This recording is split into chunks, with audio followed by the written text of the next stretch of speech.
Olá pessoal, sejam bem-vindos a mais uma aula do nosso canal Marison Fraga. É um prazer imenso ter você por aqui. Vamos continuar com o nosso mini treinamento, mini curso de interpretação de sonhos, o método psicanalítico freudiano, tá?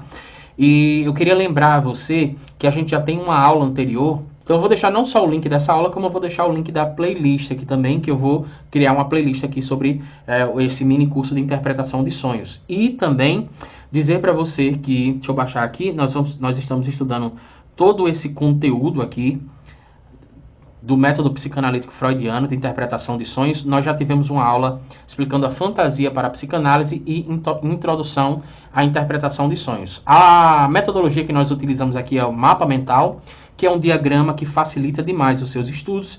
E se você se interessar, eu vou deixar o link aí abaixo também, porque você vai poder ter acesso a um treinamento, a uma área exclusiva onde nós damos um treinamento ensinando você a estudar utilizando o mapa mental, tá? Então vamos lá. Abordagem psicanalítica dos sonhos. Deixa eu centralizar aqui para você que está no celular, que eu sei que a tela é menor. Os sonhos são cargas emocionais armazenadas no inconsciente, que projetam imagens e sons. E, de acordo com Freud, como sabemos que os objetos nos sonhos são derivados de cargas emocionais, podemos, através deles, chegar à raiz, ou seja, às emoções que geraram essa imagem ou som. Sendo estudados corretamente, podem se descrever o momento psicológico do indivíduo. O que é que a gente precisa considerar aqui? Todo elemento, regra geral, tá? Dadas as exceções, os elementos dos sonhos, como as imagens que são projetadas e os sons que são projetados, eles possuem um significado, tá? Então você vai perceber durante o nosso treinamento gratuito que as imagens importam e os sons também importam, né? Vamos lá, continuar aqui para você entender melhor. Fazendo uma analogia, poderíamos pensar numa espécie de fotografia do inconsciente naquele momento. Por isso, o sonho sempre demonstra aspectos da vida emocional. Nos sonhos, sua linguagem são o que Freud denomina de símbolos. Deixa eu explicar para você aqui, para dar uma clareada para quem está tendo o primeiro contato aqui com a psicanálise.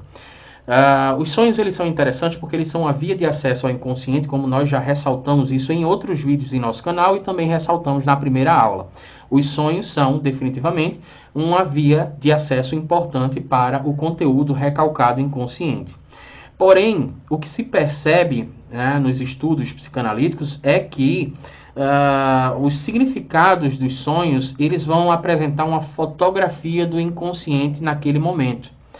Óbvio que com a prática você vai perceber que os sonhos, principalmente aqueles que são repetitivos, tá? A observação aqui nos sonhos que são repetitivos. Os sonhos que se repetem. E eu vou explicar. Muitas vezes eles não se repetem da mesma forma. Os elementos do sonho se repetem da mesma forma. Por exemplo, vamos supor que alguém sonhe que está sendo mordido por um cachorro. E eu citei até esse exemplo, acredito que na aula passada. Vamos supor que alguém esteja sonhando com muita frequência que está sendo mordido por um cachorro. Algumas pessoas podem sonhar de forma repetitiva, no mesmo local, na mesma circunstância, o cachorro fazendo o mesmo movimento, mas em algumas outras situações, o sonho ele também pode se repetir da seguinte forma: uma pessoa está numa floresta e é atacada por um cachorro. Em outro sonho, uma pessoa está numa casa e é atacada por um cachorro. No outro sonho, uma pessoa está dirigindo o carro e quando percebe do lado dela tem um cachorro e ataca ela. Então, isso também pode ser considerado como um sonho que se repete.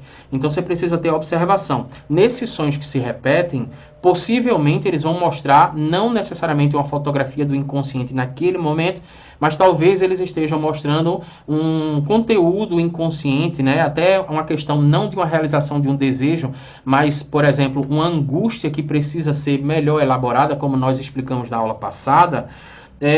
que já vem de muito tempo do ser humano e que ele não conseguiu até então elaborar. Por isso os pesadelos, algumas pessoas não gostam dos pesadelos, mas os pesadelos eles são importantes porque eles nos ajudam psiquicamente a elaborar angústias que nós não tivemos condições psicológicas naquele momento de elaborar, entendeu? Mas na maioria das vezes o sonho ele vai falar sobre a fotografia do inconsciente. O que é que tem no inconsciente naquele momento de vida do ser humano? Então, continuando aqui a nossa aula, para entender os seus variados conteúdos, temos que reconhecer o que os símbolos representam nesse sonho. Então, nós temos símbolos nos sonhos, né? E para entender esses conteúdos, a gente precisa decifrar a codificação, que significa basicamente decifrar o que significa toda essa simbologia. A simbologia dos sonhos não só está dada pelo contato que o criador do sonho teve com o objeto do sonho, mas também com o caráter, ou seja, a forma que ele lida, ou seja, a forma que ele se relaciona sentimentalmente com esse objeto. Aqui tem um erro de português, mas você está entendendo porque eu estou lendo para você, né? Perdão aí para vocês que estão assistindo essa aula. Então, a forma com que ele lida, ou seja, com que ele se relaciona sentimentalmente com esse objeto, a coisas da sua vida. Por isso, não existe um livro de simbologias de sonhos possíveis. Aqui tem uma questão interessante, porque existem alguns livros, eu até vi numa livraria, a questão de livros de sonhos, né? Se você sonha com jacaré, quer dizer isso. Se você sonha com uma cobra, por exemplo, quer dizer aquilo. E, na verdade, cada elemento desse, cada objeto, tem uma simbologia diferente, dependendo do ser humano. E essa simbologia não está dada só pelo contato que o criador do sonho teve com o objeto, a experiência que eu tive com a cobra, ela vai também trazer um significante, né, dentro dessa simbologia, mas também com o caráter, ou seja, a forma com que eu lido sentimentalmente com esse objeto. Algumas pessoas têm mais medo de cobra do que outras, né? Deixa eu dar um exemplo aqui, porque fica melhor para você entender. O mar, ele pode representar distintas simbologias variando de pessoa para pessoa, inclusive variando a época, né? Por exemplo, para alguns, o mar pode significar destruição. O mar destruindo estruturas deixadas no mar, na praia, né? Mas para outros, o mar pode significar invasão. A água avançando e invadindo o território. Já para outras pessoas, por exemplo, o mar pode significar uma paz de espírito, né?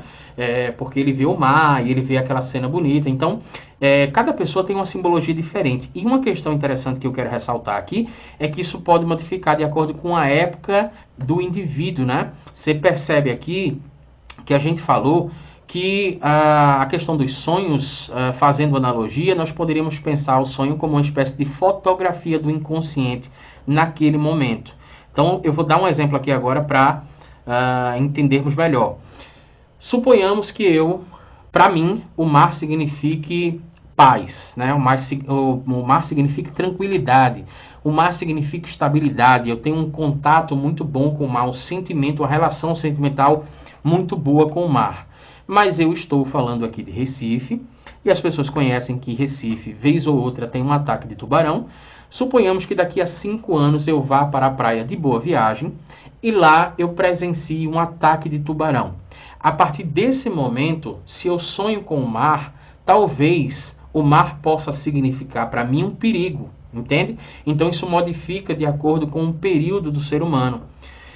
Para Freud, o que as pessoas sentem, o que a pessoa sente quanto a esse objeto ou essa situação é fundamental para a interpretação do sonho.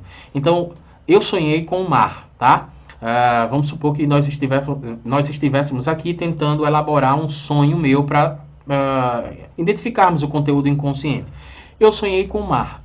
E sonhando com o mar, o Freud me perguntaria, possivelmente, o que eu senti quando eu estava sonhando com o mar? Qual foi o meu sentimento? E aí eu posso dizer, eu senti uma paz de espírito, ou posso dizer, eu senti uma angústia muito grande, sabe? Eu lembro que no sonho, quando apareceu aquele mar, eu me senti completamente amedrontado, angustiado, e o Freud, possivelmente, ele iria investigar a origem dessa angústia. Por que que quando eu vejo o mar no sonho, que é um elemento do meu sonho, por que que quando eu vejo o mar, eu me sinto angustiado? E às vezes acontece um movimento que é o seguinte: presencialmente, quando eu vou à praia, eu não sinto essa angústia, mas no sonho eu sinto essa angústia quando eu vejo o mar. Então, possivelmente, ali, nessa situação, nesse exemplo que eu estou fornecendo, a minha psique ela está tentando elaborar uma determinada angústia que, quando aconteceu o evento, eu não tive condições psíquicas de elaborar melhor isso aí, tá? Então, espero ter explicado bem. Aqui nós finalizamos a nossa aula de abordagem psicanalítica dos sonhos. Muito obrigado pela sua atenção. Se inscreve no nosso canal, ativa o sininho, porque vem mais aulas por aí. Você vai entender muito melhor isso aí, tá? E como eu falei, você já vai ter condições, no mínimo, de interpretar os seus próprios sonhos e vai lhe dar a possibilidade de você desenvolver um autoconhecimento muito melhor. E não se esquece de dar uma olhada nos links aqui abaixo, porque a gente apresenta aqui uma área exclusiva para pessoas que querem aprender a estudar utilizando essa metodologia do mapa mental. Então, essa é uma metodologia fascinante e a gente está com uma área de membros exclusiva. Eu vou deixar o link aqui abaixo também, tá? Espero que você tenha gostado. Um forte abraço e até a próxima aula sobre interpretação de sonhos, método psicanalítico freudiano.